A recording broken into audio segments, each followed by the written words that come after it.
Right now we're going to talk a little bit about relationships, and we'll have a couple of clips thrown in the mix so you don't get stuck staring at me the whole time.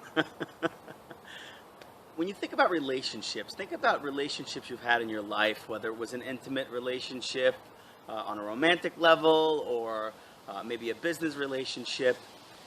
Think about that first impression. And you've all heard it. You only get one chance to make a first impression. Well, to a degree, that holds true with dogs as well. Generally, you only have one, maybe two opportunities, especially if you're dealing with a problem dog, to make a first impression. Now, if you got that happy-go-lucky, run-of-the-mill type of dog who just loves everyone, I wouldn't worry about it too much. But just consider, especially if you're working or going into a client's home, they have a dog that has some minor behavioral problems, or maybe you're further along in your career and you're dealing with some more advanced, intense behavioral issues. You really only have one chance to make that first impression. So make it count.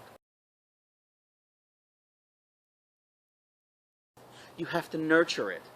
It takes work.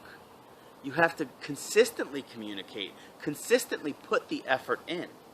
Same with dogs, if not more so. You have to consistently communicate with them, consistently be receptive of the messages that they're sending to you. That's going to improve your relationship. That's going to strengthen your bond. That's what it takes, work. Now, fortunately, dogs don't talk back, although some do.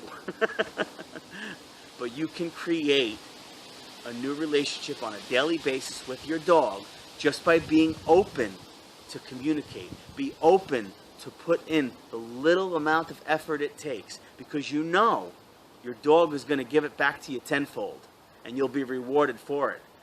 These are some of the things that you need to relate to your clients. You need to teach, promote, and instill in them that relationship building and maintaining with their dog, it's a never-ending process.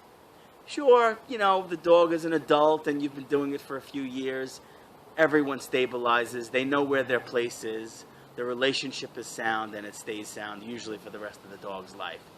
But whether you're bringing home a puppy, adopting a new dog, whatever the case may be, you have to establish that relationship from the get-go. You want to maintain and nurture it early on and be consistent throughout. So let's take a look at some other areas that can build and maintain a good relationship with the pups. So the list again, just to recap: nutrition, hydration, exercise, play, walking, travel, rest. These all contribute to the relationship of dog and owner.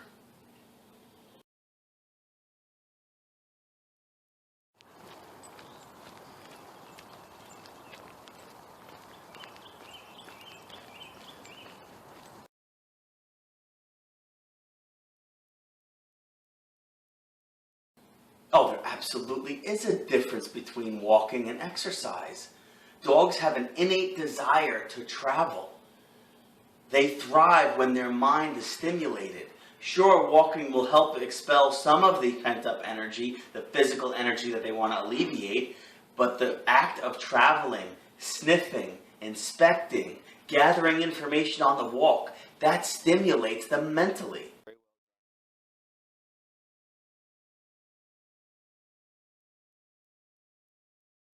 So walking and exercise are two very different things. Good boy. Sit. Good boy. Go get it.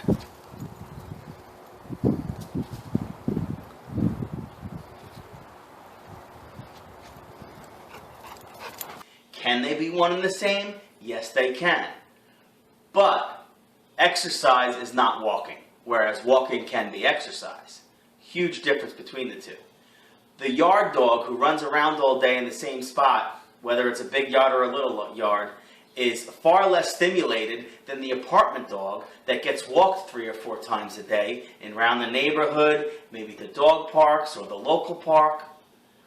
The traveling dog is the more stimulated dog. The more stimulated dog is a happier dog. And that's really what we want. A happy dog, happy owner, good relationship.